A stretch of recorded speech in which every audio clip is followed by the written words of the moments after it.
आरो एनि टाइम जोङो गावनि पलिटिकेल स्वार्थनि थाखायल' खोथा बुंनाङा जों बुंदों जे जातिया फार्स्ट जातिनि अस्तित्व आइडेन्टिटिया फार्स्ट ट्राइबेलनि अस्तित्व आइडेन्टिटिया फार्स्ट नोंनि ट्राइबेला थायाबा नोंनि जातिया थायाबा नों पलिटिक्सखौ बहाखलै बड'लेण्ड सोमावसारनायनि जायफोर शहीद जायफोर बिर जोहोलाव जोहोलावजो बयखौबो नोंथाङा मानो आसामखौ खन्द' बिखन्द' खालामनायनि खोथा बुंदों जों आसामनि इन्टिग्रिटिखौ लुबैयो खिन्थु सोरबाया जोंनि अधिकारखौ धंस' खालायोब्ला सेभेन स्टेटआ मानो जानाय बिनि हिस्ट्रिखौ मानो रिपिट खालामनायनि सायाव जेबो कमेन्ट होनो लुबैया खोथाया जाहैबाय जुबिन गार्गआ आसामनि हार्टथ्रब बयबो हारि हारिसा माने 40टा भाषायाव 38,000 बे मेथाइ खनदों आरो बर' मेथाइबो खनदों बिथांनि जोनोम साना 18 माने नभेम्बराव जागोन बिथाङा अबथिरायै जिउ गोमालांबाय बिथांखौ मार्डार खालामनाय जादों बिथांखौ मा परिबेसाव बुथारनाय जादों बिनि थाखाय जों जास्टिस नांगौ दा गभर्नमेन्टआ मा प्रग्राम लादों मा इनिशिएटिभ लादों बे आप टु दा गभर्नमेन्ट आरो बिनि सायाव आङो दा जेबो बुंनो लुबैया जुबिन गार्गखौ जों बयबो मान होयो आरो जोंनि जायफोर बड'लेण्ड सोमावसारनायनि जायफोर शहीद जायफोर बिर जोहोलाव जोहोलावजो बयखौबो मान होनांगौ रावनिबो फारसे खम जानाङा 10 नभेम्बराव जोङो 1 लाख सनापुर मिनि स्टेडियामाव गेदारिंनि गेजेरजों भारत सरकार आसाम सरकार registrar general of India national commission for scheduled tribe आरो ट्राइबेल एफेयार्स डिपार्टमेन्ट नडेल डिपार्टमेन्ट मिनिस्ट्रि अफ होम एफेयार्सनो जोङो अलरेडि जोंनि जि स्ट्रं जि रेसिस्टेन्स जे जोङो मोनद' हारि जायफोरा डेभलप जायफोरा पपुलास आरो बे मोनद' हारिया 1.5 कौटि जोङो 14टा हारि ट्राइबेल एक्जिस्टिं ट्राइबेला 45 लाखनि सायाव 1.5 कौटिया जेला जाबसिनगोन 14टा जनगोष्ठीनि 45 लाखनि कुनु बेयाव सिनसाब थानाय नङा जोङो रिक्रुटमेन्टआव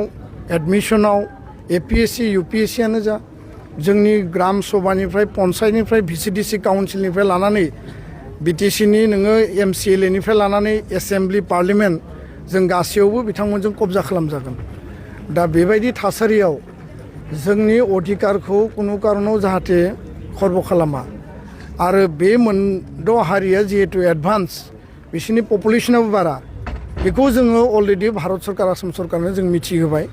जों स्ट्रं रेसिस्ट खालामदों आरो जों अपोज खालामदों बेयाव सोरबाया पलिटिकेल लाबालाबनि थाखाय पलिटिकेल माइलेजनि थाखाय सोरबाया गावनि पलिटिकेल स्वार्थनि थाखाय कमेन्ट होदोंब्ला बे बिथांमोननि बाथ्रा दा जातीयताबादा मा जाति स्वार्थआ मा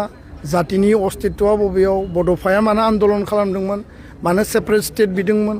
बे खोथाखौ सनापुरनि मिनि स्टेडियामाव आं बुंदों भारत सरकार आसाम सरकारा जुदि गोरोन्थि खालायोब्ला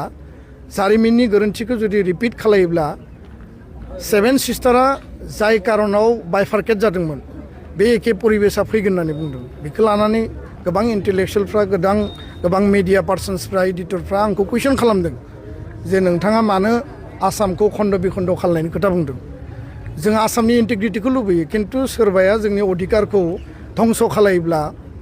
7 स्टेटआ मानो जानाय बिनि हिस्ट्रिखौ मानो रिपिट खालामनो नागिरदों दा बेखायनो हानजाया मा बुंदों सोरबाया मा बुंदों बेखौ लानानै आङो जेबो कमेन्ट होनो नागिरा रायजो राजाया बिसार खालामगोन इन्टेलेक्सुयेला बिसार खालायगोन आरो एनि टाइम जोङो गावनि पलिटिकेल स्वार्थनि थाखायल' खोथा बुंनाङा जों बुंदों जे जातिया फार्स्ट जातिनि अस्तित्व आइडेन्टिटिया फार्स्ट ट्राइबेलनि अस्तित्व आइडेन्टिटिया फार्स्ट नोंनि ट्राइबेला थायाबा नोंनि जातिया थायाबा नों पलिटिक्सखौ बहा खालायगोन दा बेखायनो जाय जेखि बुङा मानो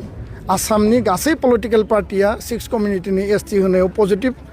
आसामनि गासै माने लिडिं स्टुडेन्ट अर्गानाइजेसना बयबो 6 कमिउनिटिनि ST होनायाव पजिटिभ बयहाबो समर्थन दङ एक्सेप्ट 14टा ट्राइबेलनि 26टा आफादफोरनि अनगायै नेशनेल आरो रिजनेल पार्टि आसामनि आरो लिडिं स्टुडेन्ट अर्गानाइजेसन गुबुन हारिनि जायफोरा ट्राइबेल नङा बयबो समर्थन खालायो बेबायदि डेन्जार सिटुएसनाव जों बोरै सार्भाइभ खालायगोन बेखौसो